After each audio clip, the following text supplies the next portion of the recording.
ज्येष्ठ महिन्याची कडक उन्हाची रात्र होती. गावातील एका वृद्ध साधूंनी सर्वांना इशारा दिला होता. उद्या निर्जला एकादशी आहे. जो हा दिवस श्रद्धेने पाळेल त्याचे भाग्य बदलणार आहे. पण जो दुर्लक्ष करेल त्यांना त्यांची किंमत नक्कीच मोजावी लागणार आहे.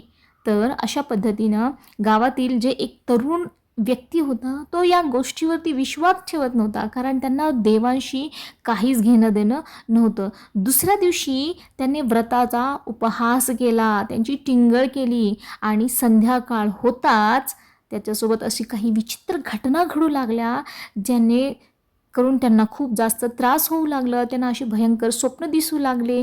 त्या स्वप्नामध्ये एक तेजस्वी पुरुष त्यांना पाण्याचा कलश दाखवत होता. आणि तो कोण होता, अशा स्वप्नांना निर्जला एकादशीचा काय संबंध होता, या सर्व माहिती आपण पुढे जाणून घेणार आहे की एवढं काय महत्त्व आहे निर्जला एकादशीचा. निर्जला एकादशीची आता एक छोटीशी कथा आपण ऐकणार आहे. आणि जो व्यक्ती श्रद्धेने निर्जला एकादशीची ही कथा ऐकणार आहे किंवा याचा महात्म्य ज्यांना कळणार आहे ते अत्यंत श्रद्धेने ते एकादशीचा व्रत करणार आहेत. आणि जो श्रद्धेने करतो त्याला अनंत पटीनं त्या एकादशीचं पुण्य प्राप्त होत असतो. त्यामुळे नीट व्यवस्थित ऐका. त्या दिवसामध्ये पूर्ण कथाचं ऐकणं याचं खूप महत्त्व आहे. त्यामुळे एकादशीच्या दिवशी 11 वेळा तुम्ही जर हा कथा ऐकणार आहे अत्यंत श्रद्धेने, तर 100% याची गॅरंटी आहे का भगवान विष्णूंची कृपा आशीर्वाद तुमच्यावरती नक्कीच होणार आहे. तर कथा ऐकूया आपण. महाभारतमध्ये जसं आपण ऐकत असतो की जसे भीम होते, 5 पांडव सगळ्यांना वंचित आहे, म्हणजे सगळ्यांना माहीत आहे. तर भीम यांना खूप जास्त भूक लागत होतं. ते खूप जास्त म्हणजे त्यांना जेवणाची खूप आवड होती आणि सारखं त्यांना भूक लागत होतं. पण त्यांना हे पण माहिती होतं की एकादशीचा व्रत हा किती पुण्यकारक आहे, हा किती आशीर्वाद भरून देतोय, किंवा या एकादशीचा व्रत केल्याने मोक्षप्राप्ती होते. भगवान विष्णूंची आई लक्ष्मीची आपल्याला आशीर्वाद आपल्यावरती असतो, त्यांचा आशीर्वाद आपल्याला मिळत असतो. कारण भगवान विष्णू कोण आहेत, या पूर्ण विश्वाचे करता धर्ता आहेत, या ब्रह्मांडाचे करता धर्ता आहेत. आणि या ब्रह्मांडामध्ये असं एकही व्यक्ती नाही आहे ज्याला आई लक्ष्मी नकोय. त्यामुळे ज्यावरती भगवान विष्णू आणि आई लक्ष्मीचा आशीर्वाद असतो त्यांच्या आयुष्यामध्ये कोणत्याही प्रकारचा त्रास, भोग, दारिद्र्य, दुःख, कोणत्याही प्रकारचा त्यांना त्रास देऊ शकणार नाही. त्यामुळे प्रत्येक जणांची अशी इच्छा असते की आपण भगवान विष्णू आणि आई लक्ष्मीला नेहमी प्रसन्न ठेवावं. तर काय झालं की भीम यांना माहिती होतं की एकादशीचं किती पुण्य आहे, पण त्यांना भूक सहन होत नव्हती. त्यामुळे त्यांना असं वाटायचं की हा एकादशीचा उपवास करणं मला खूप कठीण होणार आहे, आणि जर मी एकादशीचं व्रत नाही केला तर कदाचित मला मोक्ष मिळणार नाही आणि माझ्या आयुष्यामध्ये दुःख येणार आहे. तर त्यांनी त्यांचे जे वेदव्यास आहेत, वेदव्यास कोण होते, हे जे कुंती होती, सॉरी, जन सत्यवती होती, यांनी की पंडूची आजी, पांडवपुत्र हे पांडव आहेत ना, त्यांचे वडील जे पंडू आहेत ते पांडूची आजी होती त्या सत्यवती. तर सत्यवतींचा भाऊ होता वेदव्यास, त्यांचा बंधू होते ते.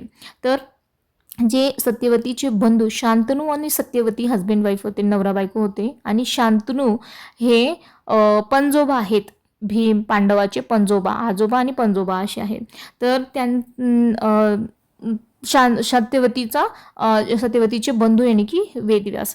तर त्यांना विचारलं भीमनी की मला एकादशीचे पुण्य मिळवायचं आहे, कारण मला माहिती आहे की याच्याने मोक्ष मिळणार आहे आणि आपल्या आयुष्यामध्ये दुःख दरिद्र नाश होणार आहे.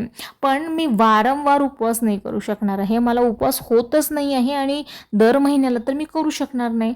तर याच्यासाठी काय उपाय आहे का, असं कोण विचारतो, भीम विचारत असतात वेदव्यास यांना. तर व्यासमुनी काय म्हणत असतात, वर्षभराचा आपण म्हणतो ना, वर्षभरातले आपण संकष्टी जर नाही धरू शकत तर अंगारकी चतुर्थी जे आहे ते आपण धरायला हवं, उपवास पकडायला हवं.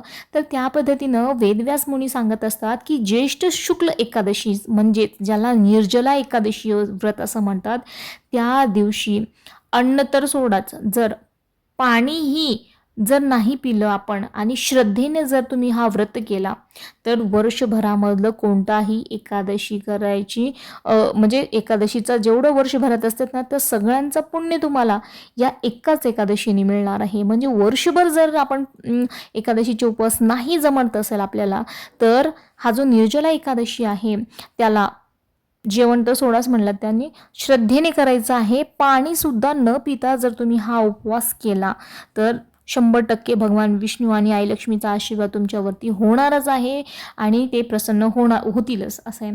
तर भीमसेननी हा उपवास कठीण उपवास केला म्हणजे 1 दिवस करायचा होता म्हणून ते उपवास त्यांनी केला की बाबा आपल्याला मोक्षही मिळणार आहे आणि दर महिन्याला आपल्याला उपवास पकडायची गरजही नाही.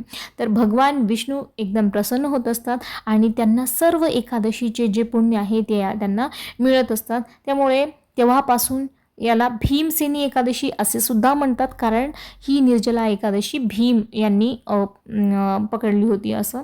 तर अशा प्रकारे जर तुमची श्रद्धा असेल, निष्ठा आणि श्रद्धा ही महत्त्वाची आहे. बघा आपण भरपूर जण सेवा करायला करतात, उपवास पकडायला पकडतात, पारायण करायला करतात पण त्यांच्यामध्ये श्रद्धा नसते, विश्वास नव्हतो की आपण ज्या देवांसाठी करतो ते देव करतील का नाही.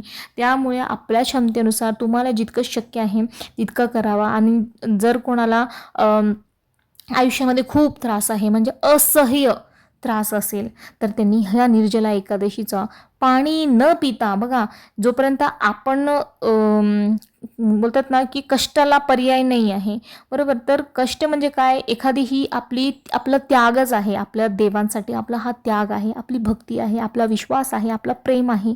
त्यामुळे तुम्ही पाणी न पिता तुम्ही करू शकता जर तुमचं शरीर तुम्हाला साथ देत असेल तर. नाही तर मग पाणी पिलं नाही आणि खूप त्रास होतोय किंवा त्याच्यामध्येच मन अटकलेलं आहे किंवा काहीच होत नाही आहे तर असं करू नका, खाऊन पिऊन करा. पण जर तुम्हाला शक्य होत असेल आणि आयुष्यामध्ये खूप सारे दुःख आहे, त्रास आहेत, बंधनं आहेत, प्रारब्ध आहेत, सुटत नाही आहे तर भगवान विष्णूंना मनापासून हाक मारा आणि पाणी न पिता तुम्ही हा उपवास करून बघा.